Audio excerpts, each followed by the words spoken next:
This show is sponsored by BetterHelp.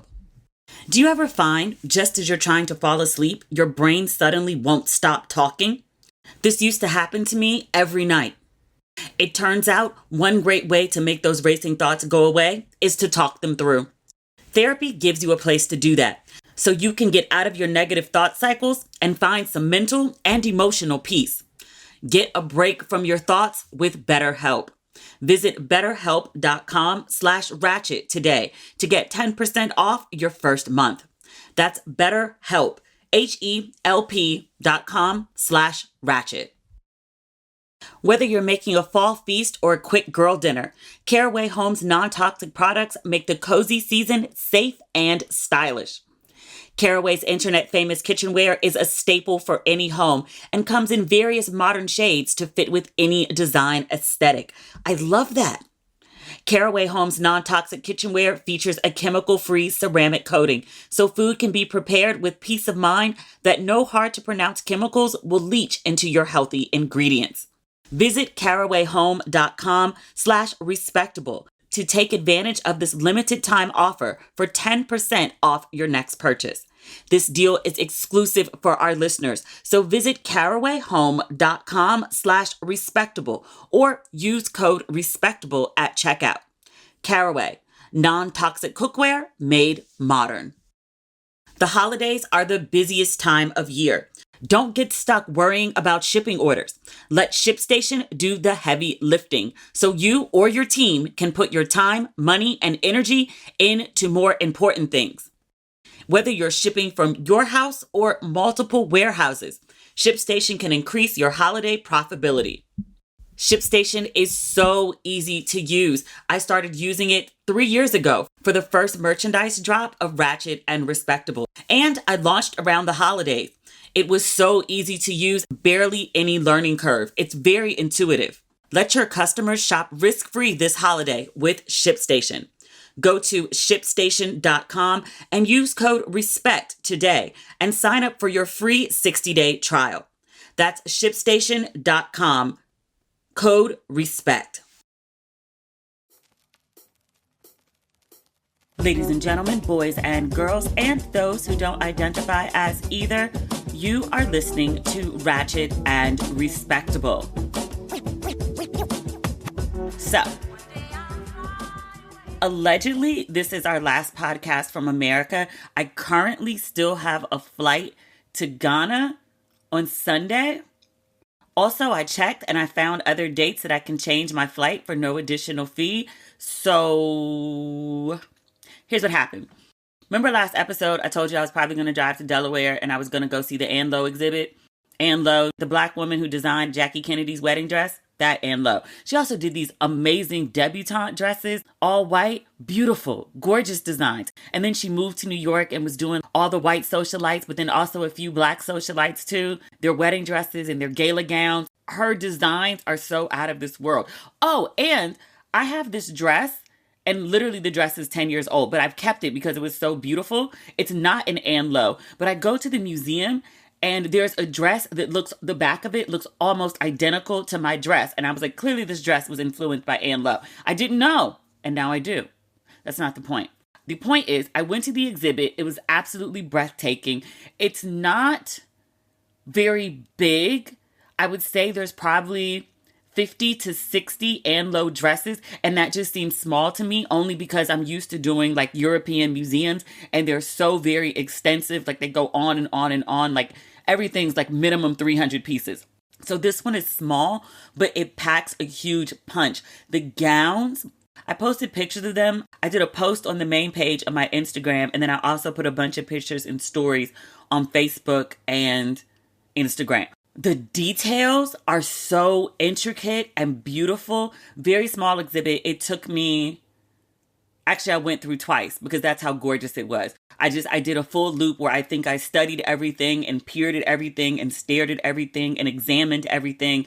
And it was so beautiful. And I drove 2.5 hours to Delaware. And I was like, all right, let me do it all over again. And so did it again. The 2 times through took me 1.5 hours. And then I drove back. So gorgeous, so beautiful. They have this replica of Jackie Kennedy's wedding gown. They can't do the real gown because it's older, and to display it would expose it to too much wear and tear. But they did this beautiful replica. That gown has so much detail. It's a work of art. It's pure art. And there's a quote, a pull quote, if you will, blown up in the exhibit. It's from a newspaper article that was written on Anne Lowe. And it said if she lived in Paris, she would be as popular as Dior. And as someone who's gone to see like the Dior exhibits and Valentino exhibits, and yes, on par completely. Would have been, but you know, Black, born in America. Her grandmother was born into slavery. Her grandmother was a seamstress dressmaker who taught her mother how to do it, who taught Anne Lowe how to do it. She started apprenticing, if you will, for her mother and grandmother when she was six years old. There's also this really great story behind Jackie Kennedy's wedding dress. The studio where she was designing flooded 6 days before the wedding, and Jackie Kennedy's dress was ruined. She had to make the dress from scratch in 6 days, and did. It's a work of art. It's so beautiful. Still not the point. So I drive to the museum. I'm listening to my Sad White People playlist. So it's like Adele, Amy Winehouse, Sam Smith, Ed Sheeran. And I'm not sad about anything. I just sometimes like to just have all the feelings. Like, I'm a Cancer. You know how I am. So like my portal is open, right? Listen to it all the way there. Put the playlist right back on for the drive back. I did stop in Baltimore at Poppy Cuisine, and I did get my crab cake egg rolls. Absolutely excellent. And I got this ultimate seafood pasta. I think that's what it's called on the menu. It's like fried shrimp and lobster fettuccine. Amazing. Oh my God, it's amazing. So good. Still not the point. So I drive back. I've got my Sad British People playlist, right? Once I get on 95, I get behind this car and the license plate is Why Not Win? YNOT WIN. And I was like, what? It took me a minute to figure it out. I didn't think anything of it. So I'm driving along. This car keeps like going away and coming back in front of me, going back and coming back in front of me. And it dawned on me, and I was like, I think God is trying to tell me something. That might sound crazy to some people, but this is how my life operates. Remember, I made the whole decision to move to Ghana because I kept having personal earthquakes, and I felt like God was trying to tell me to move to Ghana. I was very unsettled and unsure about the decision to move. And every time I would seriously question it or be like, no, that sounds crazy, and try to back out of it, I would have a personal earthquake. And then once I was like, okay, fine, I'll move, then everything in my life just got really, really, really easy. So ever since then, like, I really just try to move in alignment with what I think is God's plan for me or what God's purpose is for me. I'm not really sure exactly what God's trying to tell me. I don't think it's don't go back to Ghana. Whenever I have these God is trying to tell you something moments, I have to be still. I need to be sober. I need to like exercise, sweat, cry. Like I need to, it sounds crazy, keep the portal open so I can hear God. When there's a message coming through, there's always a message, and it's always come through very, very clear when I'm able to hear it. But it requires me to be still, and still isn't getting on a plane and crossing an ocean. So I understand this sounds completely bonkers to some people. I also understand this sounds completely normal and sensible. Yo, being in tune with God it's easy when you listen. It's just like, I get that you're trying to say something, but what is it that you're trying to say, God? And how long do I need to be still? When I checked the site and I saw that there was no upcharge to change my flight, for like the next month or so, and I have to go back for Thanksgiving because I'm hosting a trip. I wouldn't bail on my guest or my business partner for that matter. But I checked the flights, and for the next month, there's no charge to change it. I checked flights before to change them because I've already changed my flight twice. There were days when it was, I don't know, an extra $11,000. Sometimes it's an extra $11,000. Sometimes it's an extra $2,000. Sometimes it's an extra $5,000. It's an extra $500 to fly economy and an extra $0 for business class. So I was like, oh yeah, I think you want me to change my flight. I think. Waiting on a word. There are worse things. It's not like I don't have all the cable my heart can handle, plus my car, plus a queen size bed. It's a good life. But I have all of those things in Ghana, except a car. Well, a truck. But I have a driver. That's not the point. The point is, I found a movie to watch. I'm probably going to see it. I wanted to go see it this morning, but I went out last night. I went to Park at 14th. I thought it was going to be one thing. It was something different than what I was expecting, and it was fine. I'm not really used to being in club settings anymore. It's not the worst thing, but it's, a thing. But it was cute. I was trying to hang out with one of my friends for the last time before I left for Ghana. But then actually sitting there last night, like screaming over the music. She was like, "Do you want to do brunch on Saturday?" And I was like, "Yes, because I can't hear you." So I will see her again. But I went out last night and it was plentiful Prosecco. Yeah, this morning I didn't have a hangover, just a bit of a struggle. But I wanted to go see Priscilla. It came out today. It's the story of Elvis Presley's wife. The only reason I really want to see it, I'm not particularly that interested in Priscilla, but I also wasn't that particularly interested in the Elvis movie, which is a really, really good movie. Remember I saw the Elvis movie? I think it was last time I was home. It was so good. The relationship between Elvis and Priscilla, the only thing I really know about it is she was dumb young. I mean, completely underage, like 14, and he was like 20 something. And her parents should have their ass beat for allowing them to get together. But they were together forever. Elvis was so in love with her and then proceeded to act a whole donkey on her. I am kind of interested in her story, but also Sofia Coppola is directing and the movie is getting excellent, like super excellent reviews. Unlike the other two movies that I wanted to see. I will say this. Somebody listened to last week's episode and hit me and was like, the Scorsese movie is actually really good. She's like, it's long. She's like, but I only checked my phone once and it's good. And I was like, but it's 3 hours and 26 minutes. That's like longer than Malcolm X. I don't know. I might have to see that one when it hits Netflix. But Priscilla movie is going to be my popcorn movie, which I'm quite excited about. I like stories about women's lives.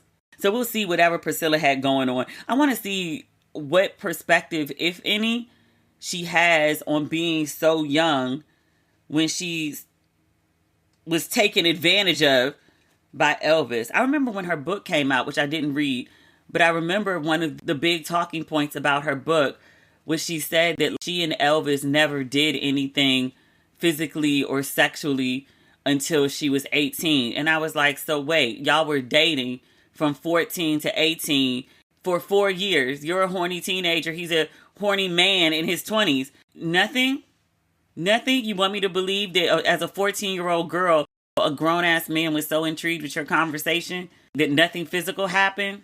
That he didn't, statutory rape you? Is that what you're leading me to believe? Maybe they didn't have statutory rape ages back then. But still, 14 for a grown-ass man was still gross in the 1960s. It happened, but people dragged the folks that did it. Usually the young girl called the girl fast and called the man just being a man. Still, that's nasty. 14 is a child. I mean, it speaks to his poor development as a man. You know what? Let me see the movie. Although I don't know what they could possibly say in the movie that would have me be like, you know what? I see it differently now. But we'll see. Hopefully later tonight. I guess I probably need to buy tickets. That don't really strike me as the type of movie that would sell out around here, though. This show is sponsored by BetterHelp. Do you ever find, just as you're trying to fall asleep, your brain suddenly won't stop talking? This used to happen to me every night. It turns out one great way to make those racing thoughts go away is to talk them through. Therapy gives you a place to do that, so you can get out of your negative thought cycles and find some mental and emotional peace. If you listen to this podcast, you know that I am a huge advocate of therapy. I think everyone should get some, even the people that don't think they need it. It's good for you. Give it a try. It'll make your life so much easier. If you're thinking about starting therapy, give BetterHelp a try. It's entirely online, designed to be convenient, flexible, and suited to your schedule. Just fill out a brief questionnaire to get matched with a licensed therapist and switch therapists anytime for no additional charge. I love how easy BetterHelp makes it to receive professional help. Get a break from your thoughts with BetterHelp.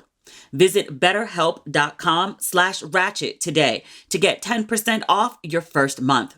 That's BetterHelp, HELP.com/ratchet. Whether you're making a fall feast or a quick girl dinner, Caraway Home's non-toxic products make the cozy season safe and stylish.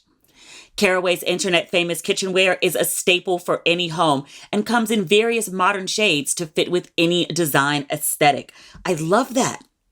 Caraway Home's non-toxic kitchenware features a chemical-free ceramic coating, so food can be prepared with peace of mind that no hard-to-pronounce chemicals will leach into your healthy ingredients. And this season, introducing Caraway's stainless steel cookware set, their most popular product redesigned in stainless steels to take your meals to the next level. Is it wrong that I'm thinking how it could match my decor? It's not, I promise. Over 50,000 people have raved about their Caraway kitchen, including me. Now it's time to try it for yourself. I've already got a set in a beautiful black tone, but this stainless steel, it's beautiful. I can have 2 kitchen sets, right? Visit carawayhome.com/respectable to take advantage of this limited time offer for 10% off your next purchase. This deal is exclusive for our listeners, so visit carawayhome.com/respectable or use code respectable at checkout. Caraway, non-toxic cookware made modern. The holidays are the busiest time of year. Don't get stuck worrying about shipping orders. Let ShipStation do the heavy lifting so you or your team can put your time, money, and energy into more important things. Whether you're shipping from your house or multiple warehouses, ShipStation can increase your holiday profitability. ShipStation is so easy to use. I started using it 3 years ago for the first merchandise drop of Ratchet and Respectable, and I launched around the holidays. It was so easy to use, barely any learning curve. It's very intuitive. And what I love most about ShipStation is it manages orders, prints labels, compares rates, optimizes every shipment, and automates delivery notifications. And it's effortless integration everywhere I sell online, including Amazon, Etsy, eBay, Shopify, and Squarespace. Over 130,000 companies, including my own, have scaled their e-commerce businesses with ShipStation. And 98% of companies that stick with ShipStation for a year become customers for life. Let your customers shop risk-free this holiday with ShipStation. Go to ShipStation.com and use code RESPECT today and sign up for your free 60-day trial. That's ShipStation.com, code RESPECT. And good Black news, does this count as good news? I think so. Usher is continuing to be the menace that we've all come to accept him to be. I saw last week, what's her name? A'ja Wilson from the Las Vegas Aces. I want to say they're back-to-back WNBA champions, but she has been trying to get some personal time, some personal attention from Usher for over a year now. When the Aces won the championship the first time, there was a parade and she invited Usher to come because he was in Vegas then. He was already in Vegas, but she invited him to come and he wasn't able to make it. So they won the championship again. At the press conference, she gave the same shout out and she invited Usher to come to the parade. This time, word got to Usher. He made a video. He apologized for not being able to make it to their celebration parade for their championship. He made a video.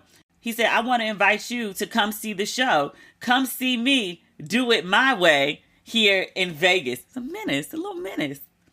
He said, we stick together. We love one another. Congratulations on this day. And I'll see you soon. So Miss A'ja Wilson and her teammates went to the Usher show. And Usher came over to serenade her. My girl was gone. She went to a whole nother dimension. The effect Usher has on women and some men. Let's not leave the men folk out. The effect that Usher has, though. This woman is a whole WNBA champion. A celebrity in her own right and just loses it. You have to see the video if you haven't seen it. It's her reaction, and then there's a teammate sitting next to her. Her teammate is doing a straight up cackle watching her girl lost over Usher. It's all hilarious put together. But Usher was like, you didn't know I was going to come over here and talk to you like this, did you? And she was like, ah. She's like the lady in the front row at the 5 Heartbeats. And he did it again. Marsha Ambrosius from Flowetry went to the concert. And Usher started singing one of her songs. Say Yes, I believe. Usher starts singing the song and he's walking up the steps. She's sitting like in the middle of the row. She gets herself up. I guess she was feeling feisty. Maybe she wanted to sing. She wanted to do a duet. I don't know what she was thinking. But she went on over to Usher like she was about that life. He's a menace. He's a menace. She carried herself on over there. Usher said to her, he said, I know you a married woman. And then he reached out to her and he said, don't forget to put your ring back on when we done. Oh. Usher sang her whole song to her. She couldn't even join in. She got so tickled, and in midway, she got so embarrassed and had to run away. I was like, ma'am. Tiffany had to be like, she ready. She wasn't ready. I want this in my life. I want this experience. Usher ain't do all that when I met him. He was real sweet. He was gentlemanly and kind. I was like, I don't want this version of you. I went to the show before he was waging pathways of destruction. It's not fair. It's not fair.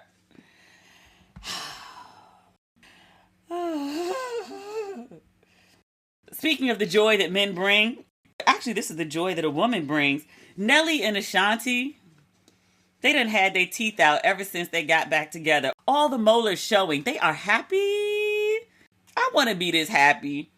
I guess I need to be nice to somebody's son at some point. But they look happy as hell. Nelly just had his 49th birthday, and Ashanti bought him his dream car. I'm reading this on Essence. It says Nelly is celebrating his 49th birthday.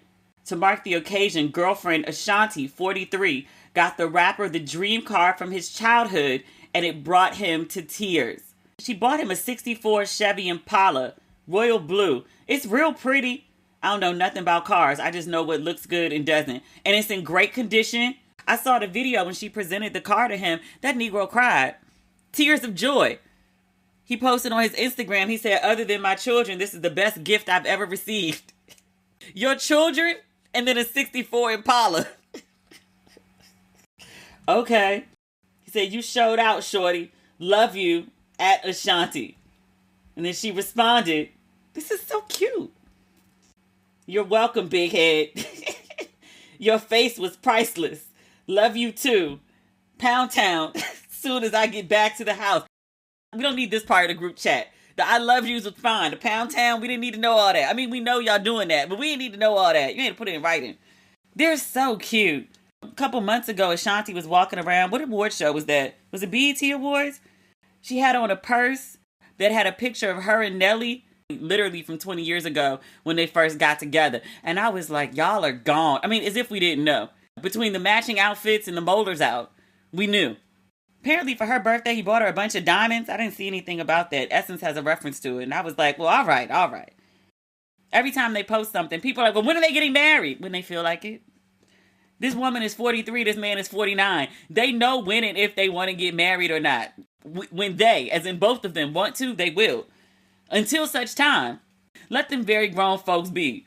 Everybody's end goal is not marriage. I have no idea what Nelly or Ashanti's end goal is. I don't know. They look happy as hell. Stay that way. Married or unmarried. Stay happy. You can be happy and married. Excellent. You can be happy and single. Excellent. Happy in a relationship. Excellent. The common denominator is the happy. They're so happy that it actually makes me happy to look at them. That's a lot of love. What else do we have on our list? We don't really have like a bunch of news this week. Zoe Kravitz and Channing Tatum are engaged. That's like 1/4 of Black news. No, that's like half Black news. But we don't really think of Lenny Kravitz or Lisa Bonet as biracial.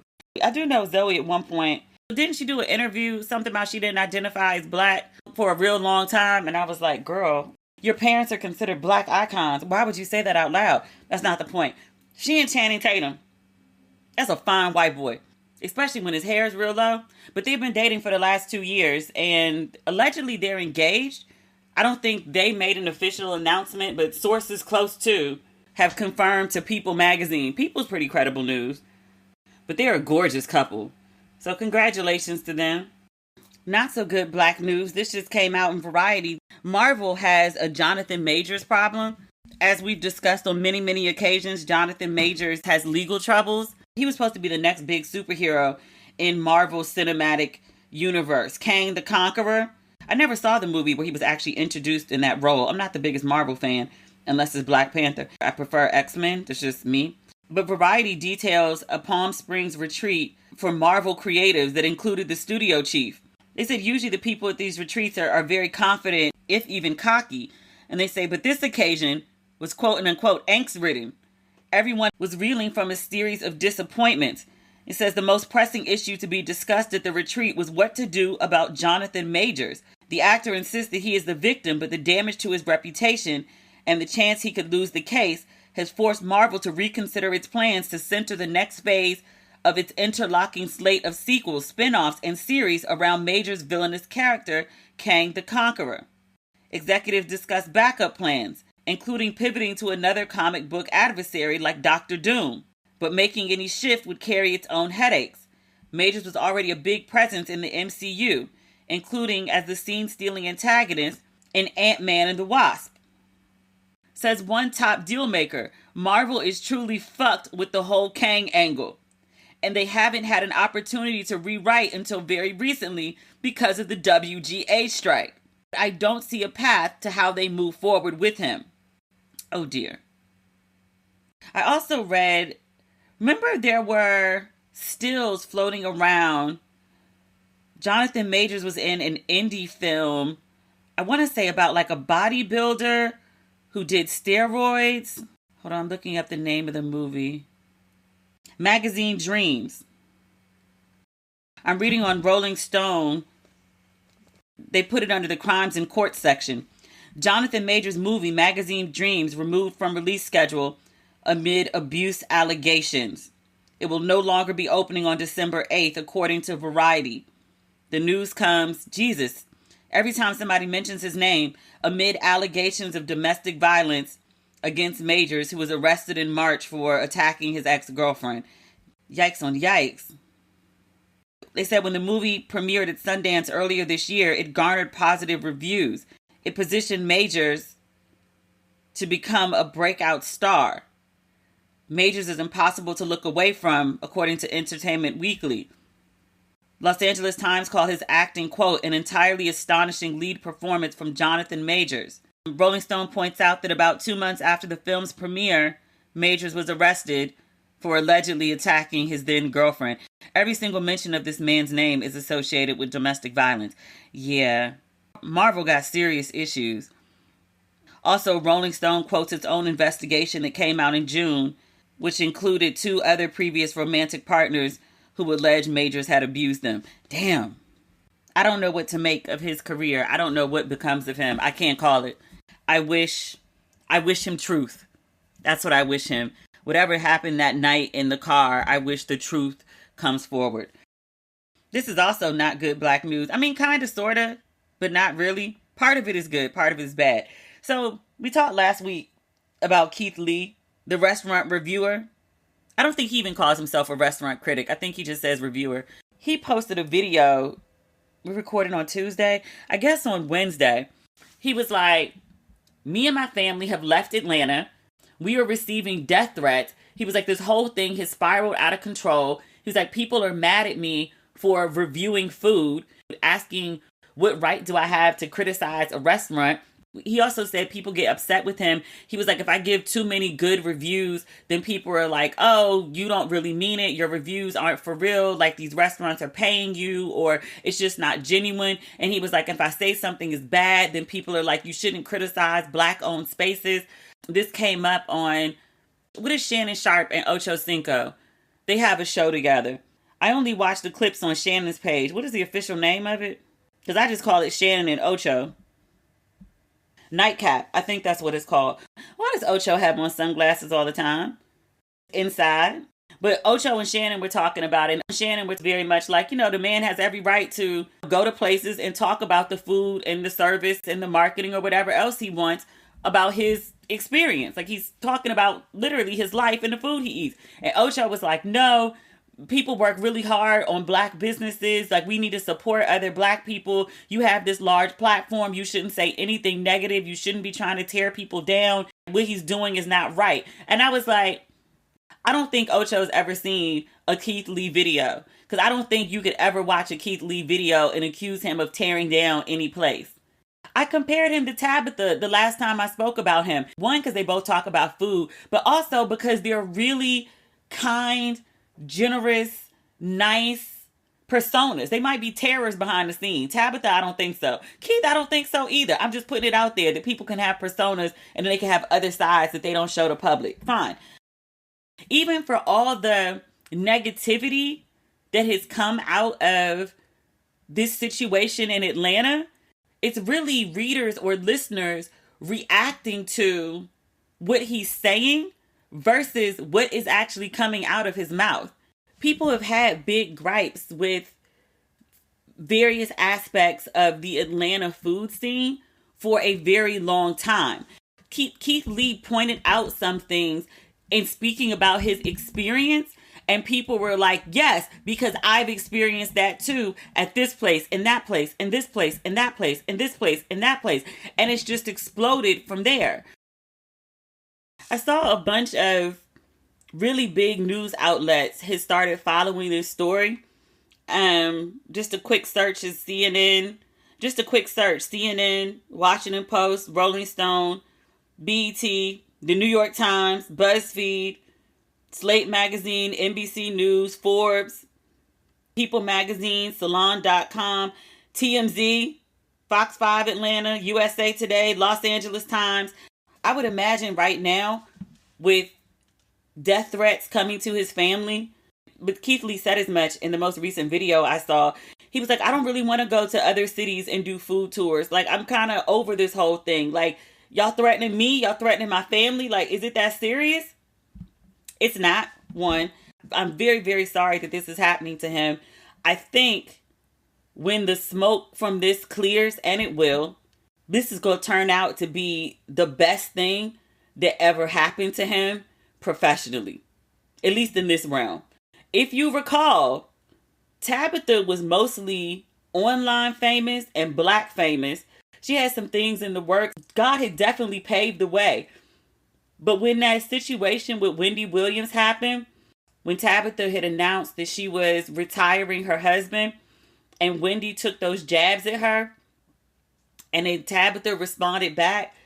When I interviewed her about it, she said initially she wasn't going to respond, and then she prayed about it, and God was like, go on and speak your piece. I think if Keith Lee wants it, if Keith Lee plays it right, that this is going to be his Tabitha come up moment. This is going to be the turning point for him, where it goes from things are really good to things are like, oh God, I thank you, great. If he could just weather the storm, and it is a storm, I feel so bad for him. He's just not a person that deserves the vitriol that's coming his way. But all the big papers that are covering him, it's exactly the same thing that happened with Tabitha and Wendy. Here's this guy with millions of followers that hadn't registered on the mainstream radar, and now you've got every big publication talking about you. Even with the best publicist in the world, the best crisis manager in the world, Olivia Pope type shit, he wouldn't be able to pull off the list of press that I just named for you. If this man is not picked up by, I don't know, Endeavor, CAA, some form of major representation by next week, I'll be disappointed in Hollywood. The man is a gold mine. Apparently he got some gold already. I watched one video. He went to a place. The service was excellent. He tried to tip the waiter $1,000, and somebody from the staff was standing there, and they said, oh, this is for everybody. You can spread it out. And he said, yeah, that's fine. Spread it out. That's good. And in the next clip, he was standing outside with the waiter, and he said, I want to do this specifically for you. So like that 1,000, they can split amongst themselves, but this 1,000 is for you. And I was like, you giving out 2 G's? The food was that good? The service was that good? I saw another place. He was like, yeah, I tipped $500. I was like, oh, he got some gold. He gonna get some platinum if he plays his cards right. Good for him. He is deserving. You don't build an audience of 14 million without having some sort of it factor, without tapping into something very visceral. And in this case, it's like folks literally have to eat to live. People want to eat good food. How do I find that? Oh, this man knows where it is. Let me follow him. Do we have anything else? I saw a couple people ask, like, you didn't review the Gilded Age. I reviewed it on my social media. I really didn't have anything additional to say other than what I talked about on Instagram. I try very hard these days not to talk about the same things twice. Like if I write about it, I don't really feel a need to talk about it. Like I say everything that I had to say. I love the new season. I'm obsessed with the Gilded Age. This seeming unlimited budget, if nothing else, does it for me. But the gowns, the shade, Mrs. Russell, Peggy, her family. I guess I didn't say this when I talked about it on social media. There are at least 3 Black women in high-ranking positions that I know of behind the scenes. One is the executive producer, Sally Richardson Whitfield, and then there are 2 other women for sure that are, both are writers. I think one is also a producer. I love how multidimensional Peggy and her family are. I love that we get to see slices of Black life, that the Black characters are not just regulated to the help. I mean, Peggy is the help. I think what I'm trying to say is her profession is the help. And she's not a maid. She's a secretary. Her job, which entails being in service to white people, is not her entire identity. She left the fancy house that her parents provided for her in Brooklyn to go stay in another fancy house in Manhattan. Peggy also has a side hustle. Like, yes, she's working as a secretary for this rich white woman, which is considered a respectable job, but she's also a journalist. She's also got substantial backstory. She was a wife. She was a mother. She has a missing baby. She found the baby. She has a difficult relationship with her father. There's a lot of meat as opposed to, oh, Peggy, the assistant. I want Peggy to get with her newspaper boss so bad. I mean, I want Peggy to have her own life. I want her to be a journalist. I want her to have all the thrills and adventure. I see in this season, Peggy goes down south, and I was like, girl, I know somebody got to go and get the stories, but you got to make it back to tell people what happened. I want Peggy to have all that her heart's desire, but I would like a little love match for Peggy. Her boss, he's so cute. He's the love interest, or was the love interest, on Harlem for Megan Good. I was like, look at everybody loving on you. Cute self. I'm obviously rooting for Mrs. Russell. They seem to keep the show pretty historically accurate about most things. I would imagine, not even I would imagine, the Metropolitan Opera House, the one that Mrs. Russell was trying to get funded, exists to this day. Mrs. Russell wins the war. What if any of these people realized they would like go down in history to the point that like TV shows would be made about them? Not so much Mrs. Russell, she's fictional, but Mrs. Astor, as in Astor Place in New York. I mean, it's named after her husband, not her, but still, the name lives on. But yeah, like, did any of these people realize that they would be like TV characters? No, because they didn't have TV. What am I talking about? All right, I'm done. We'll be back on Tuesday. I don't know where the hell I'll be.